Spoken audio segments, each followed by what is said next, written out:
Bonjour tout le monde et bienvenue dans notre aventure. Donc je me présente, je m'appelle Marie. Moi je m'appelle Jacob, on a 29 ans tous les deux. On est parti en avril 2018, donc là ça va faire un an, du sud de la France pour une aventure particulière, faire le tour du monde à vélo. On a traversé 9 pays, on en est au 10e en étant en Géorgie actuellement. On a fait 8000 km et c'est que le début. Notre aventure elle est spéciale parce qu'en fait on a des montures particulières que Jacob va vous présenter. On a pris comme vélo un vélo assez simple, c'est un VTT des années 90. Là, on a modifié toutes les pièces pour qu'il soit prêt à un grand voyage. Par exemple des pneus increvables, une selle ergonomique et des poignées ergonomiques. Toutes les pièces on les a changées, on a mis du matériel solide pour qu'il résiste à toutes les duretés du voyage. Ici on a une remorque monoroue, c'est une remorque en fibre de verre, c'est un artisan français qui l'a fait, il a pesé la TZC, donc c'est une remorque très légère et on peut mettre 140 litres de charge dedans. Voilà la remorque. On peut la fermer à clé On peut aussi. la fermer à clé. Et elle passe dans les petits chemins. Elle fait 7 kg, c'est vraiment léger et elle est très très maniable, c'est vraiment le top. Pendant le voyage, on a ajouté des sacoches à l'avant parce qu'on avait tout le poids dans les remorques et quand on allait un peu vite dans les descentes, le vélo avait tendance à osciller, donc on a mis les sacoches à l'avant et on peut en profiter pour mettre d'autres choses dedans. Et par exemple, moi dans les sacoches, j'ai mon matériel de pluie, donc chaussettes étanches, pantalons de pluie et veste de pluie, et des petites pièces de rechange et les outils. Comme ça, c'est les trucs qu'on peut sortir rapidement. Marie, elle, par exemple, elle a l'appareil photo, elle peut sortir aussi rapidement. Et voilà. Donc, ces vélos, ils ont une particularité, c'est que c'est des vélos électriques solaires.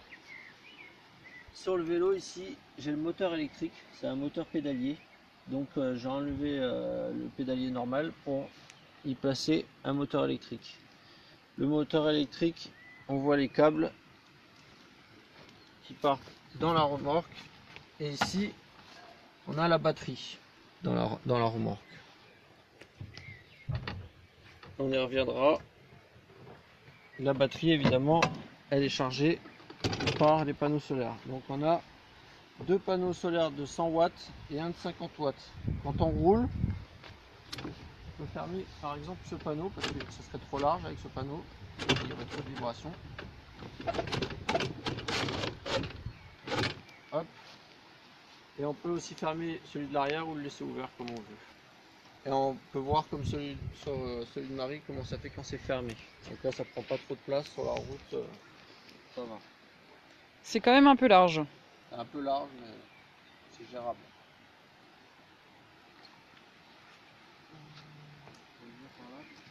Donc les panneaux solaires prennent l'énergie solaire et à l'intérieur, comme on a vu tout à l'heure, il y a la batterie. Mais pour charger la batterie, entre les deux, il faut un régulateur booster. Donc cette petite machine, elle prend l'énergie solaire qui est en 12 volts, elle l'élève à 54,6 pour charger la batterie qui est une batterie 48 volts, 20 ampères heure. Et tout ça, on peut le gérer aussi ou voir comment ça se passe ici avec le cycle analyste. Donc par exemple là, on a la charge solaire et là on a ce que consomme le moteur. Et ensuite, on a plein d'options. On peut savoir combien on consomme de wattheures par kilomètre, notre vitesse, la vitesse moyenne, combien de wattheures on a produit en solaire dans la journée, combien de wattheures on a consommé. Ici, je peux allumer le moteur. Et là, quand je commence à pédaler, le moteur part tout seul. Et ici, on voit que ça monte à 50 watts. Quand on roule entre 200 et 350 watts. Voilà. Donc ça c'est GreenTech qui nous l'a donné, c'est un super engin. Et ils nous ont aussi donné ce petit engin qui, une fois qu'on est à l'arrêt, on peut débrancher le moteur. On branche ça à la place. C'est un transformateur, c'est-à-dire que là j'ai le 48 volts qui arrive et grâce au petit potentiomètre ici, je peux régler la tension entre 2 et 33 volts. Ça vient là, et là-dessus je peux brancher toutes sortes de cosses, et grâce à ça on peut faire marcher la tondeuse électrique, on peut faire marcher l'ordinateur portable, Charger les lampes. et par exemple là on a un truc en USB, c'est-à-dire que ici on peut brancher des câbles USB, et sur les câbles USB, par exemple là je suis en train de charger mes lampes, mais on peut aussi brancher le téléphone portable, tout ce qui se charge en USB. Donc voilà, ça c'est un outil super important pour notre autonomie, et on s'en sert tous les jours. Pourquoi on a choisi des vélos électriques solaires? Pour pouvoir aller assez vite sur la route, avoir beaucoup de poids. Donc en fait nos remorques là qui font 140 litres, elles sont pleines. On peut transporter beaucoup de choses. Là, c'est ça, on a une grande tente, on peut avoir le luxe, et on transporte notre matériel d'hiver et d'été, on transporte tout ce qu'on a pour le voyage. Et donc par exemple mon vélo, une fois chargé, il fait 100 kg. Et grâce au moteur, même dans les côtes à 15%, j'arrive à monter à entre 10 et 15 km/h, ce qui serait impossible sans le matériel électrique.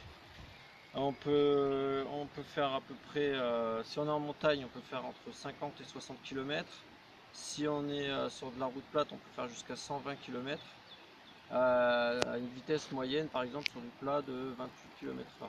Donc ça apporte vraiment quelque chose. Et c'était aussi pour pour expérimenter qu'est-ce qui est réalisable avec les énergies renouvelables, et partager nos expériences et nos analyses par rapport à ce voyage. Et dis-moi Jacob, quand ça se fait que ton vélo fait 100 kg? Parce qu'on a pas mal de bordel. Alors par exemple là on a les outils. Donc bon, on a les outils de cycliste normaux. Pompe, on a des pièces de rechange, par exemple une chaîne. Ça c'est pour régler mes cales de pédale. Et après bon, rustine, des montes pneus, tout ça. Et là je n'ai pas mes particularités, on a aussi des outils de mesure électronique, par exemple un voltmètre, on n'a pas trop d'habitude. On a des petits drapeaux pour les remorques, ici on a des arceaux de rechange, ici c'est pareil, c'est tout le matériel pour faire des petites bidouilles, donc ça c'est pour réparer un arceau au cas de problème, et c'est le silicone pour faire les coutures. On essaye d'arrêter de fumer, du coup on trimballe notre matériel pour faire des œufs liquides pour nos cigarettes électroniques. On a plein de petites poches à eau pour les moments où on va traverser des déserts pour pouvoir remplir toute l'eau. Ensuite ici c'est la cuisine. Donc on a une cuisine, donc une popote, toute la popote en inox.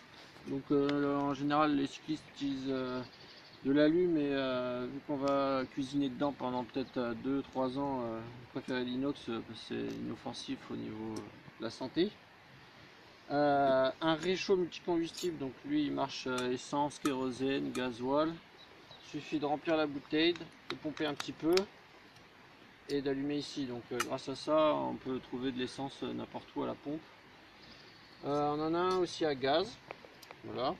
Qu'on utilise plutôt quand il pleut dans la tente? Ouais, par exemple, qui est plus facile à utiliser. Et on a la petite technique, c'est de le remplir avec du gaz pour briquet.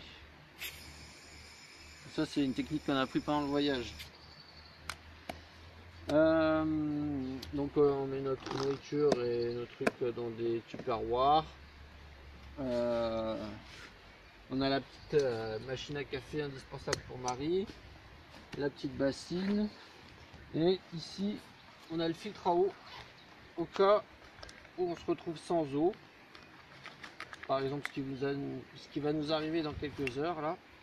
Donc ça on va le mettre dans la rivière comme ça.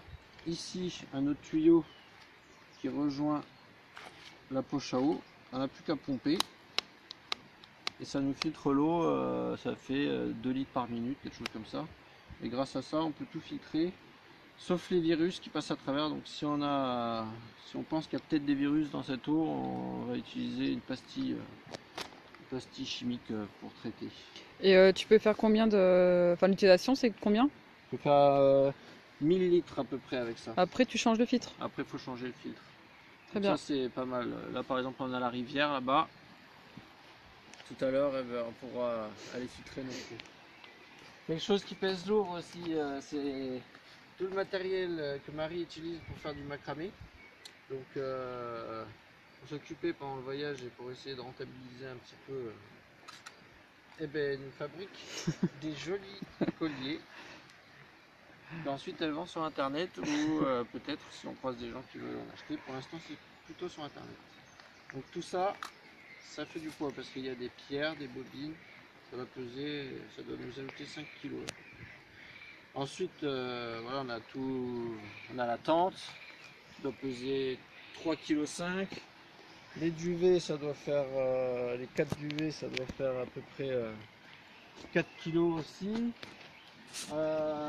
L'ordinateur portable. L'ordinateur portable, un petit sac à dos pour les balades. L'appareil photo. L'appareil photo numérique, réflexe numérique, donc qui est assez gros. Nos habits. Ça pèse tout de même. Donc les remorques sont assez vite pleines. Après, pour faire les courses, on fait au jour le jour. 2-3 jours, donc on a souvent quand même pas loin de 5-6 kg de nourriture. De l'eau, on a 6 litres d'eau, donc ça fait 6 kg de plus. Enfin, le poids, ça va très vite. Les habits d'hiver, les habits d'été, les petites sandales pour être à l'aise quand on s'arrête. Qu'est-ce qu'on a d'autre encore qui pèse? C'est plein de petites choses en fait. Plein de petites choses cumulées qui à la fin font beaucoup. Alors voilà la maison, la tente. C'est une tente 3 places qu'on a choisie du fait qu'elle avait un live site, donc la première partie qui est devant, qui est très agréable et appréciable les journées où il pleut. Comme ça on peut cuisiner ici et en plus on peut stocker des affaires devant. Je vais vous montrer donc la chambre. Donc on dort sur un matelas qui est gonflable. Ce matelas il est bien parce qu'en fait il est isolant et il se gonfle assez facilement avec ce sac pompe. Donc il suffit de le brancher au niveau de la valve, d'attraper l'air comme ceci et ensuite de compresser le sac. On a chacun 2 duvets. Donc on a un duvet qui est plutôt pour le froid, qui a une température de confort à moins 2 degrés. L'autre c'est 6 degrés. On ajoute à cela à l'intérieur un sac en soie, donc ça s'appelle un sac à viande, qui est très utile parce que déjà il fait gagner quelques degrés, 3 degrés quand il fait froid. Et surtout on peut transpirer dedans ou le salir un petit peu sans avoir après à laver les duvets. Parce que ça se lave très rapidement, quoi, très facilement. Donc avec les 2 duvets, on a tenu une nuit à moins 5 degrés. On était bien, on n'a pas eu froid. Alors maintenant on va aborder certains points qui reviennent souvent quand on discute avec les gens. Ils nous posent tous la question de l'argent. Comment est-ce qu'on fait pour financer notre voyage? Donc avant de partir, on a travaillé pour économiser, pour pouvoir se payer ce voyage. Jacob a aussi passé beaucoup d'heures à choisir du matériel à moindre coût. On a pris de la seconde main, notamment par exemple pour les vélos ou pour la tente. Pendant le voyage, on réduit les frais. C'est-à-dire qu'on fait que du camping sauvage quasiment, ou de temps en temps on va dans un camping, donc prendre une douche est toujours agréable et laver nos vêtements. Et on utilise aussi le réseau Warm Shower, qui est, je te laisse en parler du coup. Du coup, le réseau Warm Shower, c'est un réseau sur internet et c'est tous les cyclistes qui veulent s'inscrire dessus, qui s'accueillent entre eux. Donc par exemple, quand on doit arriver dans une ville ou quelque chose comme ça, qu'on ne pourra pas faire du camping sauvage, on regarde sur la carte, on trouve quelqu'un qui est dans les parages et on lui envoie un mail et s'il nous répond favorablement, on accueille chez lui. Et du coup ça nous permet de rencontrer des gens et on a fait des super rencontres comme ça et de pouvoir prendre une douche et de profiter du confort pour la nuit. Après il y a aussi les accueils spontanés, c'est-à-dire on arrive dans un village et les gens nous invitent à manger et on va poser la tente chez eux ou à dormir carrément chez eux. On a aussi un sponsor qui nous a fourni des grippes, les selles et des sacs ergonomiques pour cyclistes. On a eu les panneaux. Et le matériel de GreenTech que je vous ai montré, le cycle analyste et le chargeur. Exactement. Ensuite, les problèmes liés à la sécurité. On nous pose la question. Est-ce que vous vous sentez en sécurité? Est-ce que vous avez déjà eu des problèmes? Du coup, on n'a jamais eu de problème, mais on est toujours prudent. Et je pense que c'est ça le secret, c'est que faut être confiant, mais rester prudent. Et en fait, quand il y a un endroit, on le sent pas trop. On va pas à cet endroit, on évite de camper proche des grandes villes ou des endroits où les gens se réunissent pour boire de l'alcool ou ce genre d'endroits. Mais on n'a eu aucun problème. Et, bon, il y a certaines zones où on est passé des fois où les gens nous ont dit ouais ici ça craint un petit peu, mais au final du coup ils nous ont invités chez eux. Ou la police qui est venue aussi. Ou la police qui nous a demandé de changer de place parce qu'on était à un endroit justement où ça picole. Ils ont dit que c'était dangereux. Mais en général, voilà, grâce à la bienveillance des gens, au contraire, on n'a eu aucun problème. Et par rapport aux animaux, par exemple, quand on était en Slovénie, il y a les ours et des petites précautions à prendre. Par exemple, ne pas laisser la nourriture dans la tente. Donc il suffit de la mettre dans un sac et de l'accrocher à un arbre une centaine de mètres plus loin et puis tout va bien. Voilà. Ensuite, on nous demande si on a des problèmes liés au matériel. Donc bon, on a eu des problèmes liés au solaire déjà. Quand on est parti, on avait d'autres panneaux que ceux-là. On avait des panneaux de 200 watts. Et en fait, j'avais mal fait les structures. Et du coup, avec les vibrations, il y a eu des fissures dans les cellules des panneaux. Et petit à petit, on s'est rendu compte qu'ils produisaient de moins en moins. Donc on a eu de la chance, on a trouvé un sponsor qui nous a fourni les nouveaux panneaux qu'on a maintenant, donc SunPower. Et mon frère nous a monté des nouveaux supports, ceux que je vous ai présentés. Et grâce à ça, depuis 3000 km et malgré des chemins et des routes pas terribles, on n'a eu aucune fissure dans les panneaux. On a eu quelques casses du support à un endroit, sur les deux vélos, au même endroit ça a cassé. Mais on les a réparés avec des mécanos du coin qui ont réussi à nous réparer le truc. Donc avec les nouveaux supports ça va très bien. Il faut bien rigidifier les panneaux et bien réfléchir au truc. Et on a eu un problème aussi avec un des régulateurs solaires qui était de mauvaise qualité. Du coup il a chauffé, j'ai dû bidouiller dessus, il a à nouveau chauffé et je suis allé chez des électriciens turcs, on a réussi à changer des pièces. Mais dans tous les cas, il n'était pas assez puissant dès le début. Le revendeur m'avait donné des mauvaises informations et on va le changer plus loin. Pour l'instant, il produit encore un petit peu, mais pas assez. Mais on a quand même réussi à faire pratiquement la moitié de la route avec un régulateur qui marchait pas. Donc bientôt, quand on aura le nouveau, on fera encore 2 fois plus de route par jour. Des petits entretiens après que normaux, le vélo, il faut changer les pneus, il faut changer les patins, la tente, comme tout à l'heure on expliquait, refaire l'imperméabilité. Les sacs de rangement à recoudre. Et un truc important dans le voyage aussi, c'est le partage. On partage avec tous les gens qu'on rencontre et aussi avec les gens qui veulent nous suivre à distance. Et du coup, on a un blog. Et sur le blog, on parle de tout le matériel, des problèmes qu'on a pu rencontrer, de comment on a fabriqué les vélos. Enfin, tout est expliqué.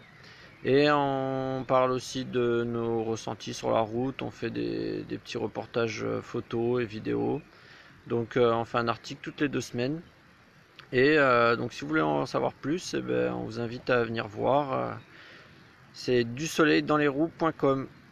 Ciao tout le monde, à bientôt.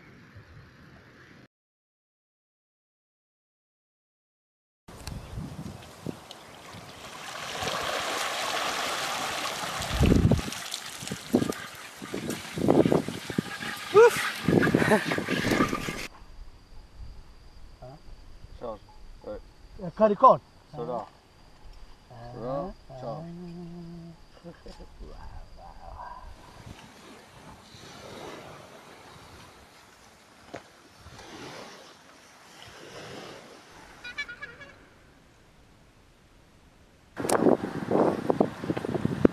Twitter? I'm crazy. Bike. Ok.